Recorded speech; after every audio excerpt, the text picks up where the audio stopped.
When you're preoccupied with something that's nagging at you psychologically or emotionally, there is less you have left over to be putting toward what really matters to you, your work, your career, your training. This is Running for Real, the podcast for runners who know that for every runner's high, there are just as many lows. All those just missed PRs, easy runs that feel hard, injury blues, and more. Each week, we'll talk to running, health, and wellness experts about their highs, lows, and best advice to build our confidence. Running for Real is about being honest, being brave, and most of all, not feeling alone. And now here's our host, who cannot stand whipped cream, Tina Muir. Hello, my friends. Welcome to episode 92 of the Running for Real podcast. Thank you so much for joining me today for this episode. I am really excited to have you. If this is your first episode listening, welcome. If you are a loyal listener, thank you so much for tuning in once again. Hope we have another good one you are going to absolutely love. So last week we had Siri Lindley, and what an episode that was. One of my biggest heroes, and she had some incredible words of wisdom for us all about how to overcome our obstacles and become the best athletes we can be. Did you listen to the podcast episode we talked about in that episode with her and Tony Robbins yet? Absolutely amazing. And now, hopefully, if you have, you see why I've listened to that episode 3 times already. Everyone I've spoken to has listened to this episode with Siri, both the Tony Robbins episode and the one that I recorded with her, has absolutely loved it, and I'm sure you will too if you haven't already. Today I have another guest I'm very excited about. Another guest I cannot believe said yes, especially as this guy has gone totally viral in the last few years. His TED Talks have millions of views each. Guy Winch is a licensed psychologist, author, and very in-demand keynote speaker who's a leading advocate for integrating science of emotional health in our daily lives, where we work, education. As with our episode with Meg and Jessie a few weeks ago, I skipped the Running for Real 4 questions. I know they're fun to answer, but this was such a powerful conversation. I just didn't want it to end, and I had so much more I wanted to ask Guy, so I wanted to make the most of it. I am sorry to Pete and Anne, who are my Patreon supporters, whose questions I didn't get to. And I'm sorry that I didn't get my questions answered because I had so much more I wanted to know. But let's get to thanking our friends at Mercury Mile and Body Health for sponsoring this episode, and then we'll get right to it. Thank you to Mercury Mile for supporting this episode of the Running for Real podcast. If you are like me and terrible at picking out running clothes that go with one another, or even trying out new running brands at all, Mercury Mile has you covered. After you fill out an online survey, which is really fun itself, they'll mail you a box with an outfit that matches your size, style, and personality. What you love, you keep. What you don't, you send back. It's that simple, and I love it. I'll tell you more about it later in the episode. Thank you to Body Health for sponsoring this episode of the Running for Real podcast. I am so thankful to Body Health and their support, not just of this podcast, but of me through their perfect amino products. They help me recover faster and feel better. You too can get 10% off at bodyhealth.com using code TINA10. Guy, thank you so much for being here with me on the Running for Real podcast. I am really excited to talk to you today, and I appreciate your time. I am very honored to be on, and thank you so much for having me. Yeah, this is going to be great. And I mentioned to you just before we started recording that I've been listening to your book on Audible, Emotional First Aid, and I've been really enjoying it. And it's really kind of making me think. I absolutely love the layout. So for listeners, the way Guy laid it out is kind of taking this to be, as you would imagine, a first aid book, but rather emotional issues and psychological things that we deal with, giving you, symptoms you might experience, a treatment summary, how to go about the different treatments, how long to administer them, when to administer them. Really, really interesting. And first, maybe in your own words, as you obviously know this book better than anyone else, if you could tell us about emotional first aid and then maybe even what led you to this point. Yes, I'm happy to. So, the thing about emotional first aid is when I had the idea for a book, I was reading a lot of research about very common emotional injuries or emotional experiences that we have in daily life, like when we get rejected, when we fail, when we're ruminating, when our self-esteem is at a low point. And there's a lot of research about what one can do about those things and what one should do about those things and about what those things actually do to us on a conscious and unconscious and performance level.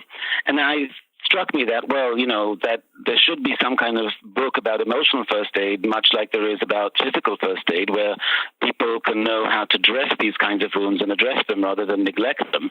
But I was absolutely convinced, well, there's got to be something like that out there, obviously. And then I looked and I was like, oh my goodness, there's not. So then I thought, well, then I will do it. And so the idea was to have a list of the 7 topics I cover in the book. And I really cover them in 2 ways. First, I want people to understand, well, what happens to you when you experience, say, rejection or when you fail at reaching a certain goal? What are the psychological things that happen to you beyond the ones that you obviously know? You know it's demoralizing and disappointing, but the things that happen are beyond that. So, A, what happens to you so you can understand what happens to you, understand the universality of it. And B, here what the research is pointing at in terms of what we might do to recover more quickly, to soothe emotional pain, to get over it and to bounce back more quickly. And so that's how I kind of laid out the book. 7 topics, and with each topic there's that specific breakdown. Mm-hmm. And was this before or after the first TED Talk that you did? Was this something that kind of came about, people saying, you've got to write a book, or was this, long before that? So that preceded my first TED Talk. After I wrote the book, I was thinking that, I'm sure a lot of people think like, oh, I could probably do this in a TED Talk. And I found that I was actually going to be in Sweden because the book was coming out in Swedish, and I found a TEDx conference. TEDx conferences are conferences that are licensed from TED. They're not by TED, but the university ones and other places that license the format. And I applied to do the talk, and I did it there. But I wrote the talk, the Emotional First Aid TED Talk, with the idea that if it's going to be a TEDx, it's going to go up on the YouTube TEDx channel, and there are many that go up there. They have probably 300,000-400,000 of them. But my idea was if people from TED, from actual TED, saw it, they would think it would be one of those that should go on their website, because they sometimes take some TEDx talks to put on their website, and that's what happened. They saw it on the YouTube, they put it on their website, and when it went on their website, it went viral very, very quickly. It amassed 1 million views in probably a couple of weeks. And then from there I wrote articles for them, and then they asked me to write a TED book for them and give an actual TED talk on the main stage TED, which I did last year, and that was called How to Fix a Broken Heart. Yes, and that is also the name of another of your books. I will put links in the show notes to everything that we talk about today, just for the listeners to know.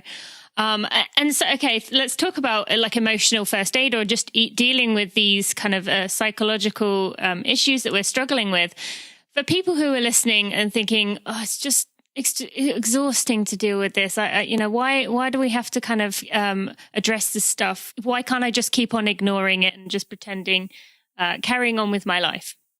So this is a runner's podcast, and I will say if you get a certain nagging, slight twinge or an injury, you can say to yourself, oh, why can I just that? Because I can keep running right now. But if you do, the injury will become worse. And that's not always the case with emotional injuries, number one. And number two, there's something you can do that will help you recover more quickly from that emotional wound, that will soothe the emotional pain, that will kind of make sure that it doesn't fester or become something worse. Why wouldn't you want to do something about it? In other words, I'll say it this way. We all have a finite amount of both intellectual and emotional resources that we allocate on a daily basis. When you're preoccupied with something that's nagging at you psychologically or emotionally, by definition means there is less you have left over to be putting toward what really matters to you, your work, your career, your training. And so you really need to free up that bandwidth. You don't want to be preoccupied. We know, for example, that when people are dealing with feelings of guilt or they're feeling depressed, that can take off something, an IQ points in those days, because we're not really putting all our effort. There's this back of our mind churning that goes on. So it really takes away from our ability to perform to our peak when we have neglected emotional wounds, and when there are things that are preoccupying us on the psychological and emotional level. Behoove us to really address them and get them, fixed as much as quickly as we can, so that we can really be fully dedicated to what matters. Yes, that's a great way of looking at it. And I think it's great that you actually have runners here who can kind of get the analogy, and it you can very much put it in that sense that we can understand. And then what about, it's funny that you compare this to the kind of physical side of things, the physical treatments that we give, but we've very much become a society where taking medication and, sticking a Band-Aid on, kind of taking quick fixes is kind of the way that we deal with things. So, even further with this, we would rather than dealing with kind of the source of our physical pain, we would rather just take, some ibuprofen to get the pain to go away. What about for these emotional issues? If people are kind of saying, oh, that's, a big Pandora's box, like once you open it, I'm really going to have to kind of work through some stuff, and I'm not sure I'm ready to do that. What would you say to them? Well, first of all, look, I'm not the kind of psychologist that if you come in and you say, I want to talk about, I'm having trouble reaching this goal in my career, whether it's as an athlete or, in your work as a non-athlete, that my first question will be, well, oh, great, tell me about your mother. That's not, that deep excavation stuff. I think it's great for some people some of the time. It's not really what I'm about most of the time, because really you're not Pandora's box. And by the way, you might be, if you're the kind of who really doesn't think about their emotions, who really doesn't introspect much, who doesn't self-reflect much, who doesn't ask themselves questions about, why am I feeling this way? Or what is this about, perhaps? If you're the kind of person who just doesn't do that, or the kind of person, and the people that say this to me all the time, I don't really believe in feelings, some people say to me, as if they're like unicorns or aliens, that without real proof, how do we know they exist? Kind of thing. If you're the kind of person who doesn't believe in feelings, perhaps looking even just on the surface of them might be Pandora's box for you. But I believe in a very specific kind of examination of that. We're looking at specifically what happened in a specific instance, in a specific context. I'm not saying you need to do this great excavation of your childhood and of all your underlying issues. And again, the analogy of emotional first aid is it's emotional first aid. It's not emotional brain surgery. Mm-hmm. And so the idea is let's deal with the specific injury in the specific area, in the specific context, and move on.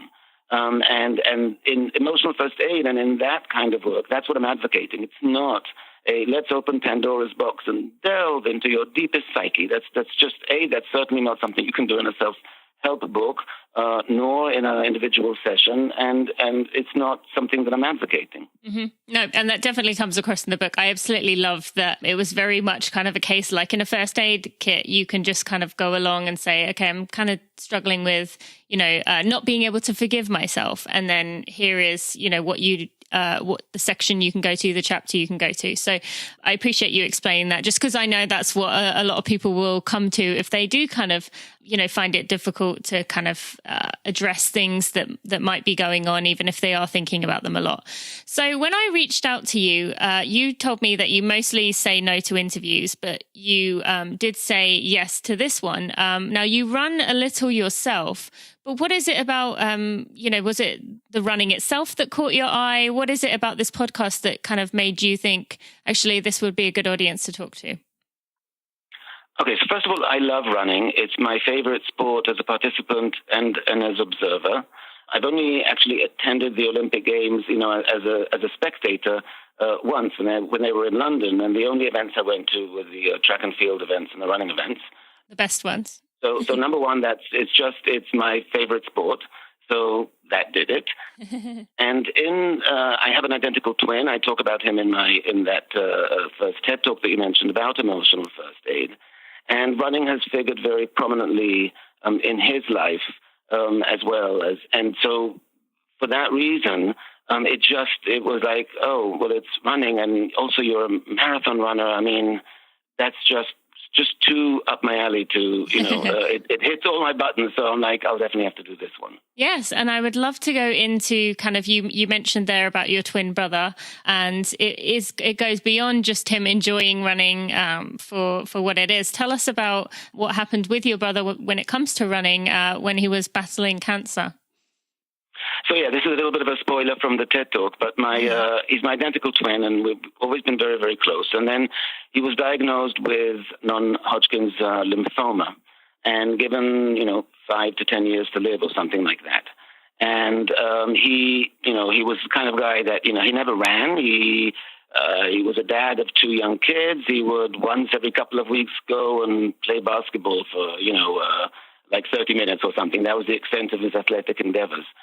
And when he got diagnosed, he had tumors all over his body, lymph nodes, etc. And they had this, wait and watch and wait approach that, we'll start chemo when the tumors get big enough. And so he had to wait, and the waiting was terrible, in that situation. So he figured, I need to get healthy. If I can get my body more healthy, then maybe that will help things. And he decided, I'm going to run. And when we were kids, we would look at, we'd always watch the Olympics, and we'd watch the marathon, and that would be like watching any of the Marvel or DC superhero movies for us. It seemed like something only superheroes could do. It's not something normal people could do. And so his thought was, I'm going to run a marathon. Now, this is somebody who'd never run before, who was, at that point middle-aged and had cancer all over his body. But that's what his decision was. And he decided, well, if I'm going to do it, the marathon I want to run is the Athens marathon. That's the original one. So he signed up for the Athens marathon, and he started like 9 months of training to go from, 0 to marathon. And he wasn't going to, break any records there. He was hoping to finish. And in doing that, in the training, he was extraordinarily dedicated and really followed the training, and it was his purpose. And he kind of felt, if I can prove to myself that I can run a marathon, maybe I'm not dying right now. And so there was so much on the line for him with this marathon. And then he and his wife flew to Athens, and they arrived on, I think, a Friday. The marathon was on a Sunday, and they lost his luggage. And in the luggage were, other than the running shoes, which thankfully he had on him, was everything. The breakfast, the gels, everything, the shorts, everything he would need for the marathon. Mm-hmm. And so there he was. He didn't have anything.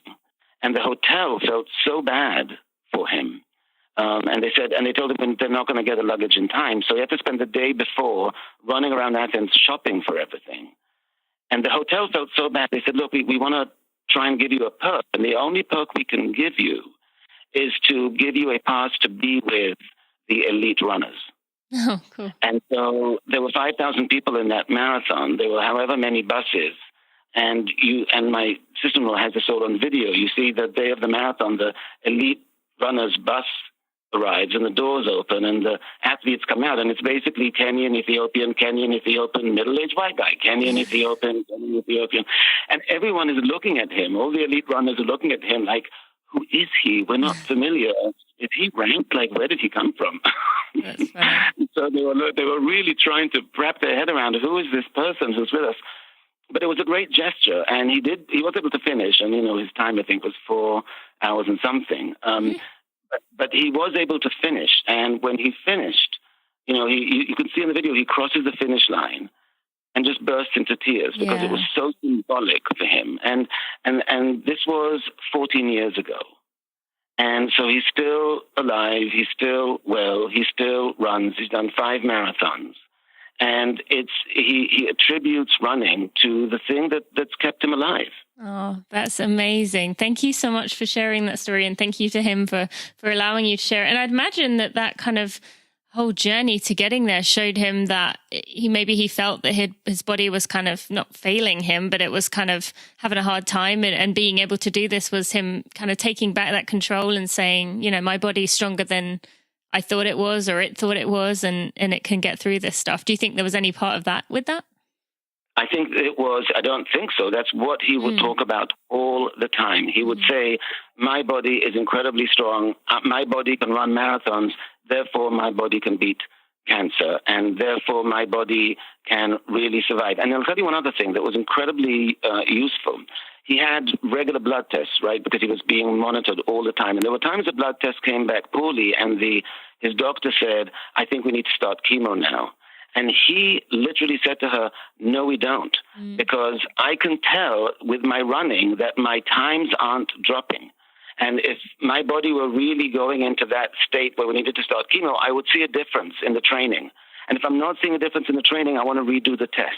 And then they redo the test, and it turns out he was right. They were abnormal. They came back normal the second time. Wow. So he could actually tell, based on the performance of his body, what was going on internally with these tumors. It was unbelievable. Mm-hmm. That is amazing. And that must have been so good for you to see as well. And when you said about, you've always enjoyed watching running, even growing up, the two of you did, and then you went to the Olympics in 2012 and things like that. Did he share that same passion for you? Did he enjoy running, or was it kind of brought into his mind just when this was going on? We enjoyed it both extremely as spectators. It never occurred to him to actually be a runner until he got cancer and decided to do the Athens Marathon. So he had not run beforehand, and neither had I. And that's when we both kind of started to run. I had a little bit less of the motivation and the purpose behind me because I didn't have cancer. I also live in New York, and the weather makes it really difficult to do a lot of the year. But that's when he started. He really started late in life and discovered it late in life, got his wife to start running, got his family to start running. I mean, in other words, it spread in the family, and he's spread that to many other people, the joy of it. Yeah, for sure. And I know in the book you also talked about how, cardiovascular exercise can be something to kind of deal with things that you have going on. I think it was a rumination that you talked about in particular. So tell us about kind of the mind aspect of this. How does running help us mentally? So there's research on antidepressants, say, and the benefits of an antidepressant compared to cardiovascular exercise that you do for at least 30 to 40 minutes at a certain rate, let's say, 4 or 5 times a week. And you will see that the benefits of the cardiovascular exercise are often very equal to the benefits of antidepressants, with one exception. The efficacy of antidepressants begins to fade often after a few years. The efficacy of the cardiovascular exercise does not. So one of the first things I always recommend to people struggling with any kind of depression or anxiety or mood disorder is to adopt cardiovascular exercise. And again, going to the gym for 20 minutes once a week won't do it. As people probably listen to this podcast know, you really have to be a little bit more dedicated. 30 to 40 minutes of a certain heart rate, probably 4 or 5 times a week, really has very strong proven benefits for mental health. And so, if you don't like medication, if you don't want to do other things, just do that. And for someone listening who might have someone they care about who is maybe struggling with something, they think this will be a good thing for them to do, but the person they're talking to is kind of like, I don't want to run. I'm not a runner. I that's not going to work for me. Any suggestions in your experience with kind of getting people to actually give it a try? Well, I say cardiovascular exercise. So if it's not running, then try biking, try swimming, try, any kind of sport in which you're really engaging in cardiovascular exercise, getting your heart rate up to a certain level and maintaining it there for a certain amount of time. And, find the sport that works best for you, but find one. Yeah. Rowing, whatever it is, Yep. Okay, great. All right. I would love to talk about social sharing or social media. You kind of focused a bit on this in Emotional First Aid. And in particular, what caught my eye was you talked about a study about overcoming trauma. And you said about how in this study, they found that people after 9/11 who had been near the scene, correct me if I get any of this wrong, near the scene or close to the scene, who had shared how their experience had been, shared what they'd been through on a Facebook page, struggled more with kind of moving on, essentially, 2 years later, I think it was, than those who, the 25%, I think you mentioned, who did not share their experience. So I'd love for you to kind of talk about, when it comes to social media, we're very much kind of encouraged to share about our struggles or the things that we're going through. I can admit I push people a lot to kind of, talk about what you're going through. It will help. But after reading that, maybe it isn't for everyone. So can you kind of share with us your thoughts on maybe trauma, maybe just overall as a whole? What has been your findings with social media and kind of sharing about what you're struggling with? So it's a tricky thing, really, because it's very, very individual. It's individual in this way. When we go through a certain trauma or loss, there are two kinds of people, really. And there are those who really feel the need to share, to talk about it, to really get it out, to process it in that way. And there are those who really feel the need not to. There are those who really feel like, I don't want to talk about it, I just want to move on. And the common wisdom in psychology is, if you don't talk about it, that's a problem. And it turns out it's not a problem. It's only a problem if you actually want to talk about it. If that's your want, if that's your impulse and you're not, that might be a problem. But if you're the kind of person who just wants to move on, then it's often better for you to not talk about it. I think I mentioned also I had a couple of patients, obviously, I'm in New York City. I had plenty of patients that were impacted. I had one patient that died. I had one that was very injured. And when he came out of the hospital and he came to therapy, I didn't know, he came in, sat down and said, I'm okay now, I don't want to talk about it. Mm-hmm. And, your first impulse as a psychologist is to go, uh-oh. But I knew the research, and the research is if somebody doesn't want to talk about it and gets back to life and is functioning back in life, then that might be best for them. There's research about, when soldiers have trauma, they used to do this, critical incident debriefing, which for some of them wasn't good because some of them didn't want to debrief. Some of them wanted to just put it aside. Now, not many of us can put it aside and compartmentalize in that way. But for those who can and who want to, it's actually better to do that. For those who cannot or who don't want to, it's not. And they should actually talk about it. So that's one thing to be aware of, that when somebody's going through grief or loss, whether it's you, whether it's people around you, if they say, I don't really want to talk about it. Now, if they say, I don't want to talk about it, and they're, sitting in their room crying and they're not able to leave for a week, that's not good. Mm-hmm. But if they say, I don't want to talk about it, I just want to get on, and they are getting on, then let them be. Then follow that request. Don't urge them to talk about it, number one. Number two, you have to be aware that when you're talking about things, you are, in a way, defining yourself each time, right? You're defining who you are and what your experience is in the world. And when people are trying to overcome trauma, what we know that is most useful, and loss in that way, not just trauma but loss, is that if you can find a way to gain meaning from it, so that it has it's not just a plot point in your life story, but it's a point from which there is some potential growth to come. It's the point that in hindsight, looking back, that's when you realize the value of really being with family, et cetera, et cetera. That's when you realize the value of slowing down to be more present in your daily life. That's when you realized that the way you were going about things needed to be different. In other words, there was some insight, there was some change, there was some meaning that was derived from it. Now, you can't derive that when you're in that first moments of loss and of trauma.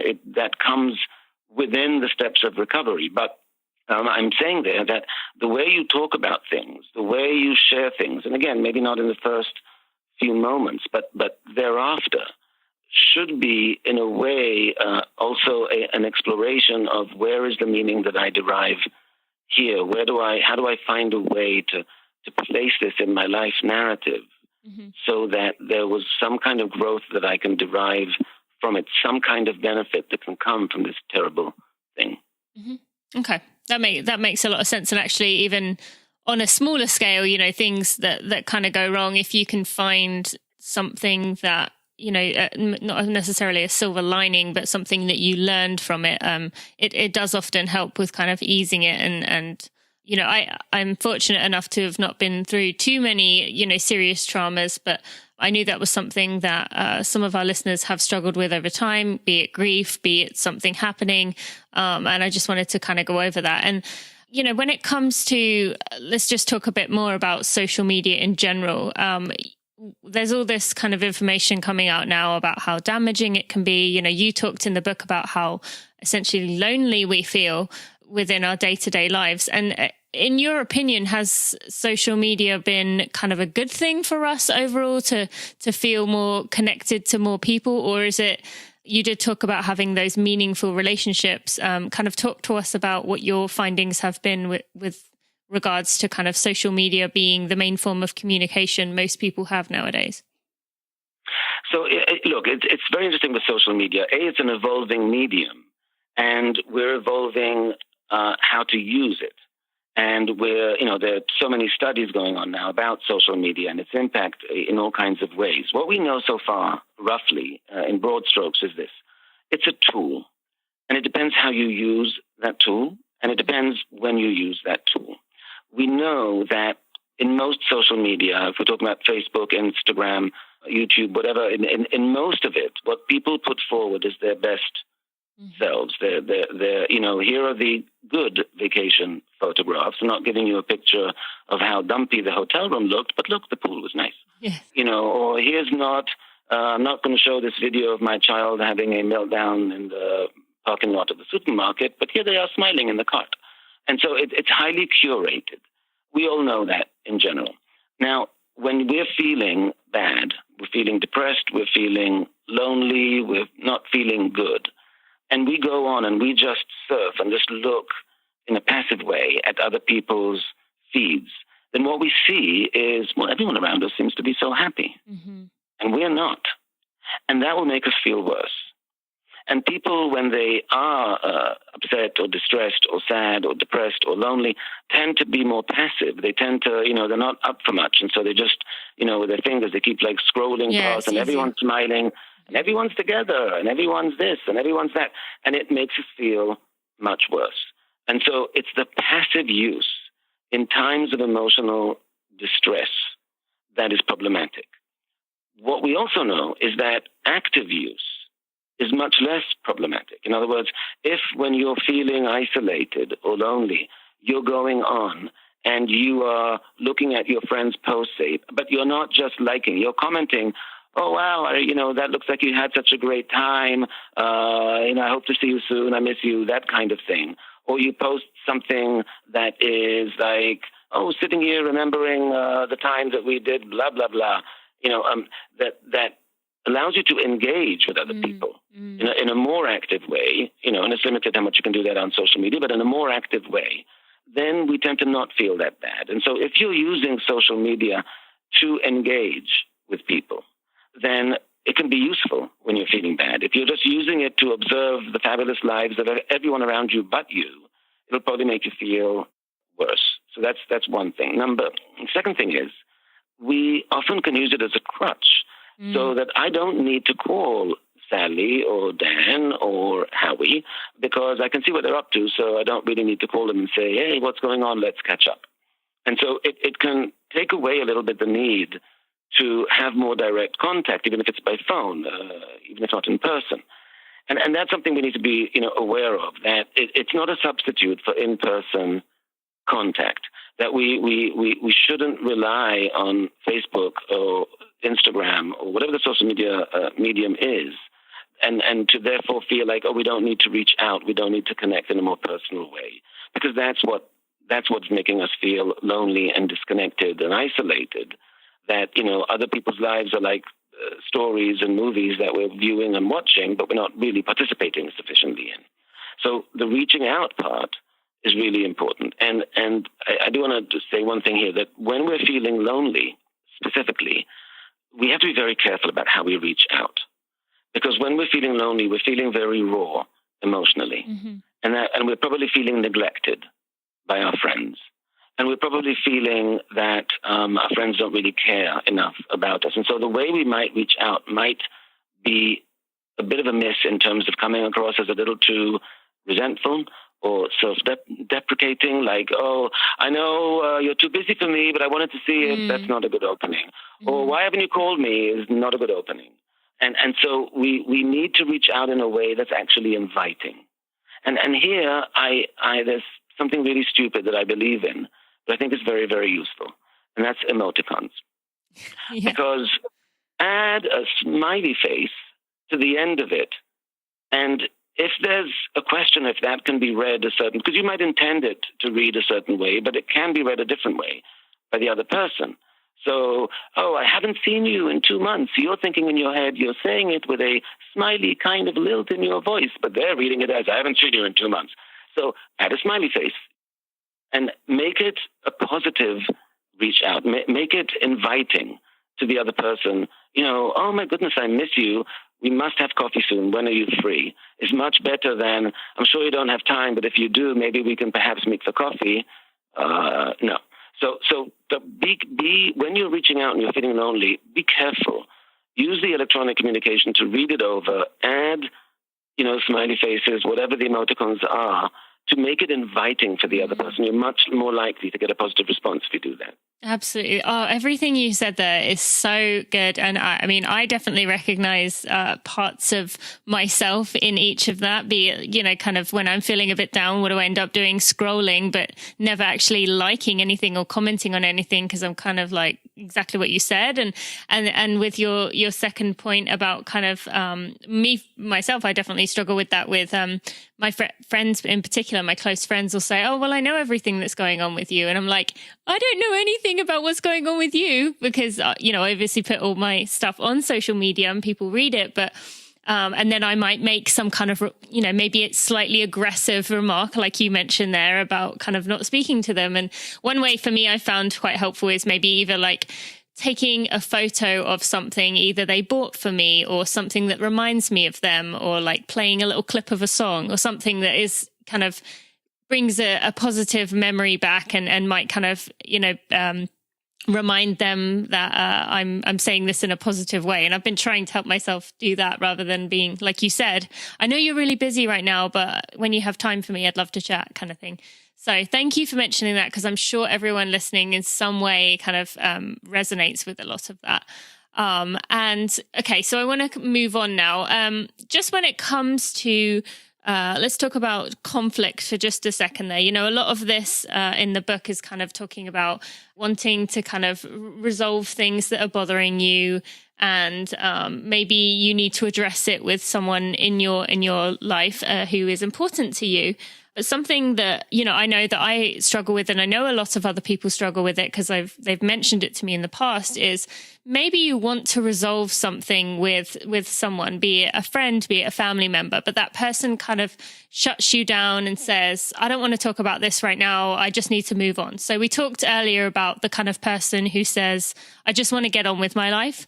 But what if the person on the other side is someone who does need to talk about it? How do you kind of get around, when one person thinks one way and one person thinks another way with how they deal with struggles? Well, okay, but you're actually referring to an interpersonal conflict, right? In other words, is that what you're asking about? Like, so two people have a conflict, one of them wants to talk about it and the other one doesn't. Yes. And I want to talk about it from the point of view of which person are you asking? Probably the person who wants to resolve something. So look, when there isn't a thing, something there that needs resolution, that's bugging you, that's bothering you about, that happened with someone, and you bring it up to them and say, look, this is something that's bothering me. I wanted to talk about it. And the other person says to you, well, I don't. Mm-hmm. Or they'll give you 5 minutes and they say, I really don't want to talk about this. It's a very aggressive statement, I think, to say to somebody who's a friend or a family member, a colleague, whatever, I know there's something that's bothering you, but I don't want to talk about it, so just deal. It's a kind of hostile statement, if you really think about it. And so, the questions that come up to me are like, well, how did you bring it up to them? Perhaps you brought it up in a way that's too accusatory. Sometimes we have we keep things in, or we accumulate, and then it's not, oh, this thing bothered me. It's, this thing you did bothered me, but the other thing bothered me, and the other thing bothered me. And in fact, you've been doing this for 10 years. And then the other person's like, whew, that's a lot. So, and then feel like, and I don't feel like having a, complete, obviously you've been thinking about this for a long time. I have not, my first question is always, how did you bring it up? What did you bring up? And what I say to people is this: when there's something that's bothering you with someone, and this actually refers to my first book, it's called The Squeaky Wheel. It's about the psychology of complaining. And from that, I want to mention a couple of things. Number one, when you have a problem with someone, the first question you have to ask yourself, if you want to talk to them, is, what do I want to get out of that? What am I looking for? And it's going to be a friend, it's going to be a spouse, it's going to be a partner, it's going to be a family member, whomever. What am I looking to get here? Am I looking for an apology? Am I looking for them just to hear me out and validate that I was upset? Am I asking for them to make it up to me in some kind of way, to promise me it will never happen again? What am I actually after? And when I ask people that, a lot of times they'll say, I don't know. In other words, it bothered me, so I wanted to bring it up, but they didn't take the time to figure out to what end. Mm-hmm. If it's just to inform the other person, then you need to bring it up a very certain way. And if it's because you want something, then you need to bring it up a different way. And if it's you want them to change their behavior going forward, you need to bring it up a third way. And so what you want to get out of it really should inform how you bring it up, number one. Number two, people can absorb one issue at a time. Let's say somebody was late and that really annoyed you, and it's a spouse, right? Mm-hmm. If you're starting with, when we met in 2003, you were late then, and you don't have to take a running start from 2003. Because if your point is the lateness is a problem, just use the most recent incident. It's much easier for the other person to hear. It's much less overwhelming, number one. Number two, I always suggest a sandwich recipe, the complaint sandwich, I call it, where you start with something positive and end with something positive. And, so the first slice of bread has to be positive in that sandwich, because otherwise the person is going to get defensive. And you want them to keep their ears open. So you start with, look, our friendship's really important to me. Or, look, I really enjoy running with you. Mm-hmm. Something positive. And then the complaint. And the complaint is the meat of the sandwich, and it needs to be lean, as specific, short, and crisp as possible, because that's clearest. But you always seem to do this and this and this. But last time you were late and it made me unable to do the run that I wanted. Or you then go and bring in a friend without letting me know, and it just feels different when we're running the two of us versus there's a person there that I don't know. Just very specifically what happened. And then you end with something positive to incentivize them, to let them know that, what it is you want. And so in the future, if it just us going running, I'd really appreciate it if you just us. And if you wanted to bring someone, please check with me first. If you phrase it in that way, it's much easier for the other person to say, okay, I'll get it, I'll do that. As opposed to, you don't know how annoyed I was, you brought someone, and it's not the first time you've done that, and it's so annoying. And what is the other person supposed to say? It's like, it's just much harder to respond to. So these things about bringing up issues we have with another person, they actually warrant a little bit of thought planning in terms of what we want to achieve and what's the best way to do it. Okay. Now, we want to clear up one last thing here. It is much more satisfying to blast them with all the resentment you've had about it for however long. It is more satisfying. It's just much less effective. So you have to make a judgment. Do I want to vent and be satisfied, or do I want to get the results that I want?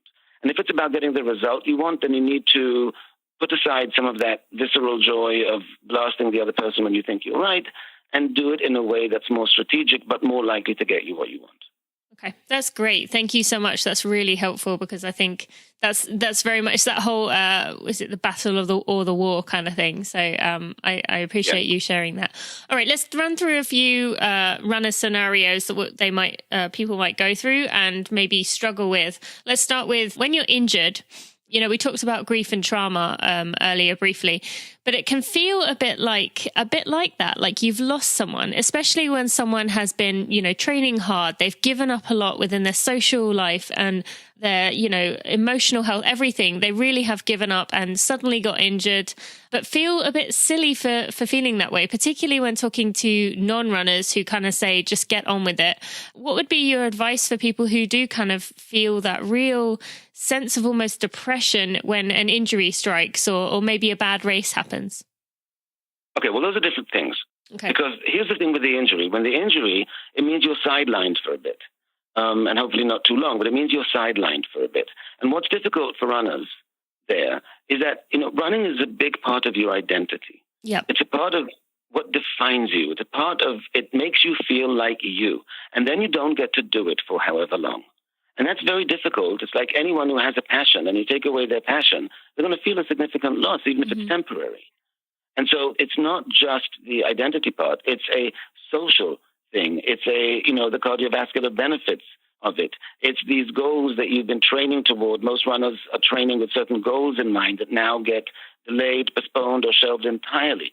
So there's something extremely demoralizing about it. So, if non-athletes don't understand why that's a big deal, you can either explain it to them or perhaps not even expect them to, but you can explain it to them and say, well, if you were working towards a promotion for a whole year, and a month before the promotion, your boss was going to give it to you or not, move to another company, and now you have to start spending another whole year impressing the new boss, you'd feel really set back and demoralized by that. It's kind of like that. You'll try and find an analogy in someone's life that they might actually be able to understand. Something was taken away here. There's a loss, and it's frustrating. Now, those are very difficult, frustrating moments, and dealing with injury, and really the best way to do it is to, accept that, okay, injuries happen, and then be as diligent as possible on the recovery, on the physical therapy, whatever needs to be done in order to recover, to strengthen, to fortify whatever it was that got injured as much as possible, so that from going from a weak thing, you can make it a strong thing as much as possible, right? When when a race happens and you don't get the result that you want, I have this attitude about it. This is my bias. It can be very annoying for some people. But here's my bias. I think it's a 1-2 combination. I think you get to feel really bad for a limited amount of time. In any disappointment in life, for anything, for anyone, you get to feel really bad. You get to feel disappointed and resentful and upset and curse the fates and shake your fist at the heavens. But give yourself a reasonable amount of time to do it. And by reasonable, I mean, if it's not a huge race, give yourself an hour. And if it's a big one, give yourself perhaps a day. And if it was the Olympics, give yourself maybe a week. But that's it. And then it's about, all right, now it's my comeback time. So it's about give yourself time to feel bad, but then you have to pivot to the comeback. Then you have to pivot to the, all right, now it's about using that as fuel, as motivation, as now it's about feeding the hunger of now wanting it even more.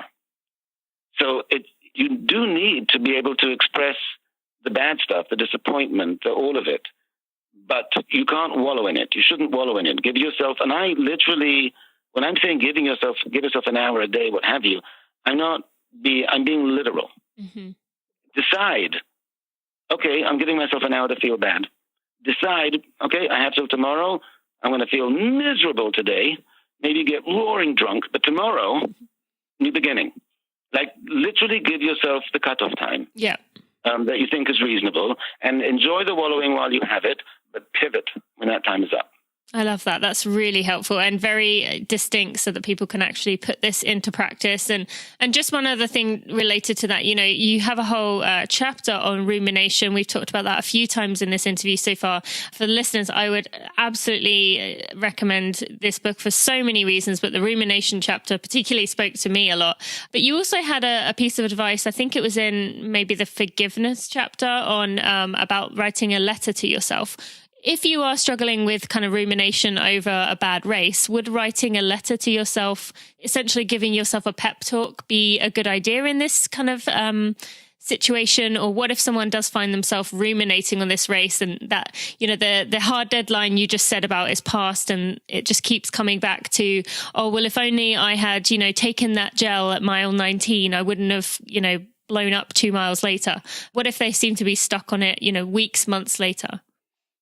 Okay, so right, in all races, you can look back on them.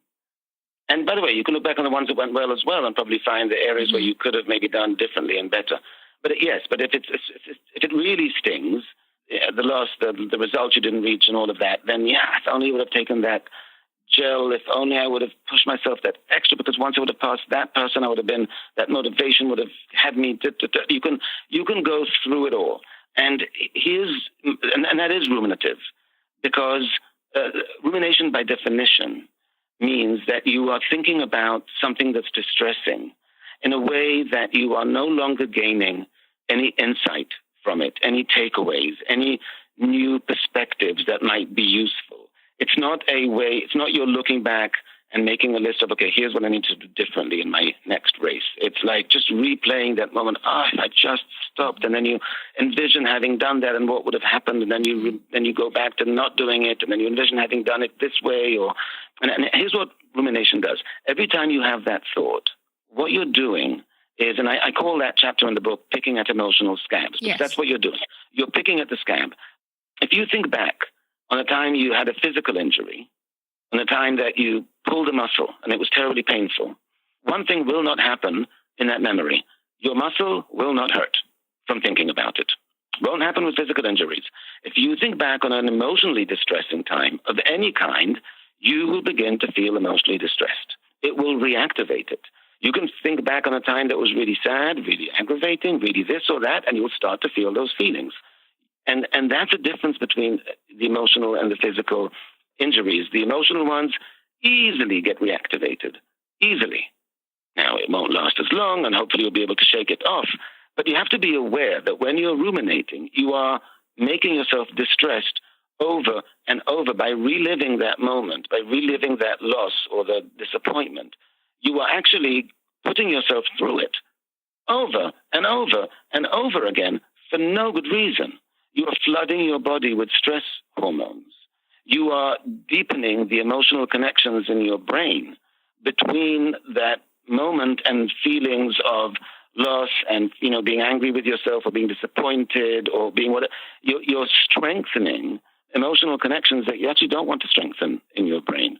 You don't want to strengthen connections between something you love and emotional distress. It's not useful. Mm-hmm. And so ruminating can be a very, very damaging emotional, psychological habit.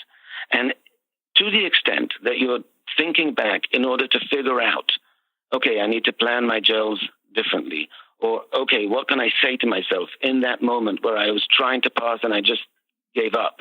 What could I have said to myself? What can I say to myself next time? I want to make a list of things I can say to myself, maybe even remembering this moment. If you are thinking about it in a way that's useful, that's productive, that's going to, then to the extent you're doing that, great. It doesn't take that long to do. You can probably do that in 1 or 2 sittings of thinking through that race. Mm-hmm. And thereafter, it's just damaging. Thereafter, you're just making yourself distressed and upset, and you're making yourself, really feel the disappointment over and over and over again. You are punishing yourself, both emotionally and psychologically and physically as well, because of all the stress you're releasing in your body. When you go through and think through that race, you're not going to shake it off and be smiley 5 minutes later. That's going to dour your mood for a while. Mm-hmm. And for what? So you have to be aware that our brain is this magnificent machine that needs adult supervision. Mm-hmm.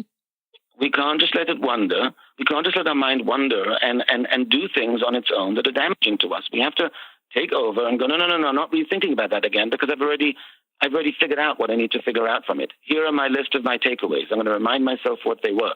They were, plan the gels in this way, tell yourself this and this thing, train for this and da-da-da-da. Whatever they were, you go over that, and then you pivot away from it. And you have to understand that ruminating in that way is just damaging. Yeah. There is zero utility at a certain point. Mm-hmm. Zero.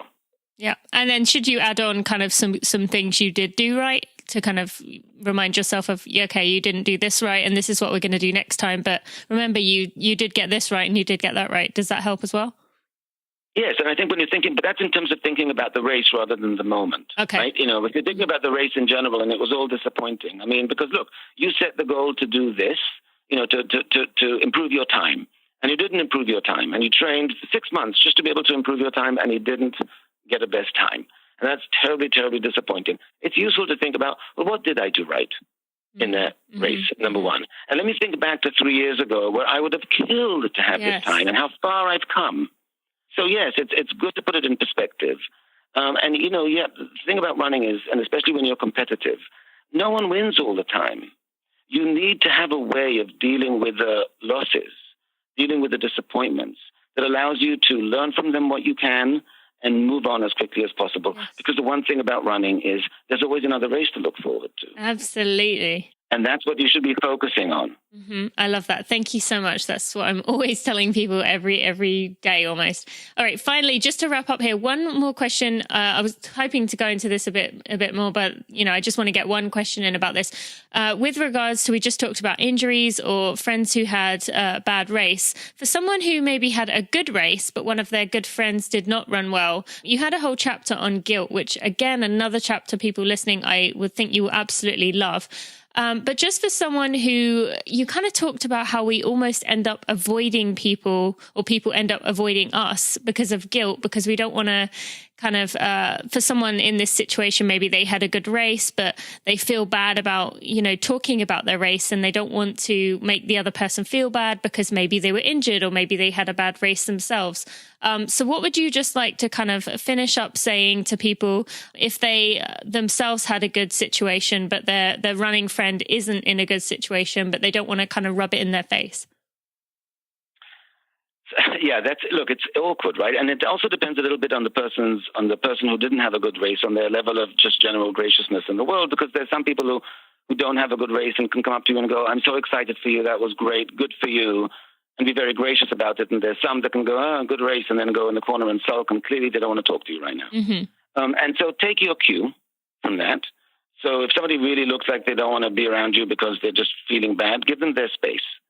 But get a little distance and then be able to celebrate your win, for goodness sakes. I mean, in other words, these are hard-earned victories when you have them. Yes. You should celebrate them. And if it's hard to do, on the bus home because right next to you is the person who had a terrible, terrible race, then go sit somewhere else and text everyone about how thrilled you are. Mm-hmm. And then, have a big yippee when you get out of range of ear, of hearing. So, but by all means, do not squash your own celebration and your own joy because someone, even if you care about them tremendously, didn't have a good race. Because hopefully you're gracious enough that if someone you really care about, you would want them to be able to celebrate their victory. Mm-hmm. And you wouldn't want them to be dour or to be, feel bad about doing so well because you didn't do well. It's not right.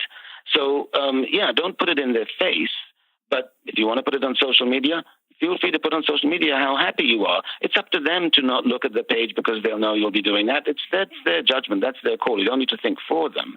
But, we're talking about how difficult it is to deal with injuries, how difficult it is to deal with failures, with losses. Really, you have to balance that out by, make a meal of the victories. Yes. Make a meal of the milestones because, there are not a ton of them. No. Really, I hope you enjoy them. They're hard-earned. Find a way to truly enjoy them and celebrate them. And I know too many people that oh yeah, that went well, and off I go, and I'm going to think about my next training. Mm-hmm. And I'm like, all right, if it wasn't an important race, that's fine. But if it was, for goodness sakes, give yourself a moment. In the same way I say give yourself a moment to feel bad, certainly give yourself a moment to feel good. Yes. I'm so glad we ended up on that because I see that time and time again. People literally finish a race and say, oh, okay, well, I did this. I want to do this now. So I'm glad you mentioned that because that's so important. And as you mentioned, PRs or good races are not that common. So we really should celebrate them when they occur. Absolutely. All right, Guy, where can people find out more about you? We've talked a lot about your book, Emotional First Aid. You also have How to Heal a Broken Heart. Where can people find you if they want to learn more? So GuyWinch.com, that's GUYWINCH.com. My books are in something like 26 languages. You'll have links to where you can buy them in different territories, given the language you're looking for. You'll have links to my TED Talks. You'll have links to my Psychology Today blog, where I have lots and lots of articles, and to other kinds of things that I do that you can follow. And then you'll links to my Facebook. You'll have you can sign up for my newsletter. So everything really would be the place to go. Great. Well, thank you so much for sharing your insights with us, for sharing your personal journey and your brother's personal journey. We really appreciate it. And thanks so much for giving us your time today. It's been my pleasure. And to everyone out there who's a runner, I salute you. Oh, love that. Wearing running clothes that are comfortable, stylish, and of course functional can make all the difference in the world. We've all had the experience of wearing something that is clearly not made for function and ending up with chafing so bad you get in the shower and have to stifle your scream. Or is that just me? I had always seen those personal stylist boxes where you get a stylist who picks the slack up for those of us who are not exactly gifted at choosing an outfit.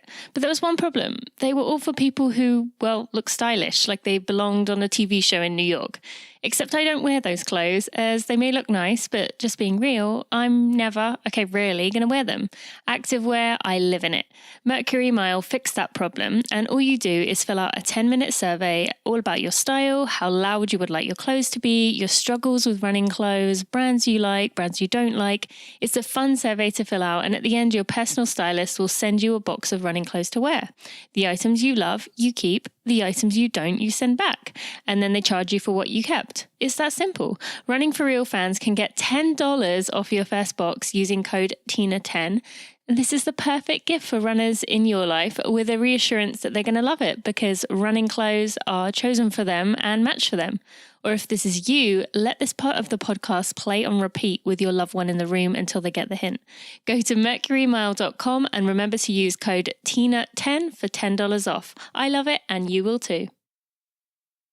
You enjoying these cool mornings? How about the intense workouts that are just as hard as they always were? I don't know about you, but I always feel like workouts are going to be somehow easy in the fall after a hot summer, but they're still, hard. I still feel beaten up after hard days and after long runs, and I still get sore the next day, but I'm less sore when I have Body Health Perfect Amino to speed up the recovery process. I take a lot of comfort knowing that it is working hard to repair my muscles as soon as I stop running or strength training.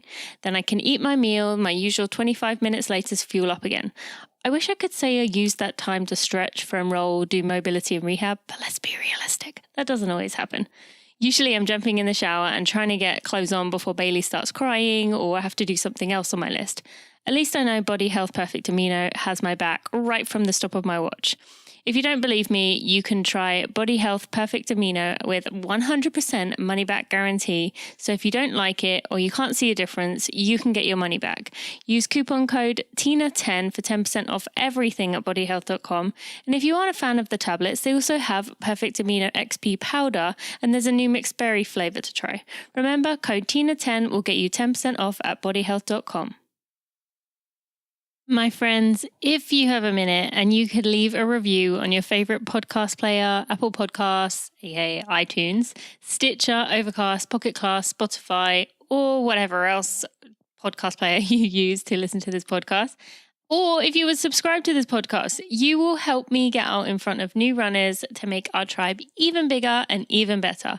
It might not seem like you as one person can make a difference, but really it helps a lot. And it shows me you appreciate the hard work I put in for those. Thank you so much. I know a lot of that wasn't exactly running focused, although as you saw, much of it has running analogies or is somehow tied to running, but I just thought you would love what Guy had to say. Go out and get his book if you haven't already got it. It has really made me think about the way I see things, particularly when it comes to things that I just can't let go of. It's changed my perspective, and I'm sure it will change yours. If this episode did speak to you in a powerful way and you are a little concerned with your mental health, the episode on depression with Matt Davis might be worth listening to. That is episode 79 if you want to go back and check it out. There will be links to everything else we talked about in the show notes today at tinamuir.com/episode 92. And can I ask you a favor? Can you take a screenshot of this episode, tag me and my guest, and share it to your social media so others know where to find it? You can support me also by supporting me on Patreon. You can buy Guy's book. That helps to show him that you appreciate him and you appreciate me. And just any other way that you choose to share this with your running community or any other way, thank you so much. Oh, and if you want to be a part of my pre-launch team for my Overcoming Amenorrhea book, which is coming out in January, send me an email, tina@tinamuir.com, and you'll be able to get the book early and at a discount. I will be telling you more about my book on amenorrhea next week, but for now, I'm going to sign off here and tell you that next week is my makeup episode with Steph Bruce. You know, the one I lost, but now she has even more exciting updates for you on what she's been up to with New York City and California International Marathons she has completed. This conversation is well worth the wait, so go subscribe to the Running for Real podcast if you haven't already, and I will see you then. Have a great week. Thanks for listening to the Running for Real podcast. Be sure to check out tinamuir.com for show notes and even more helpful running information.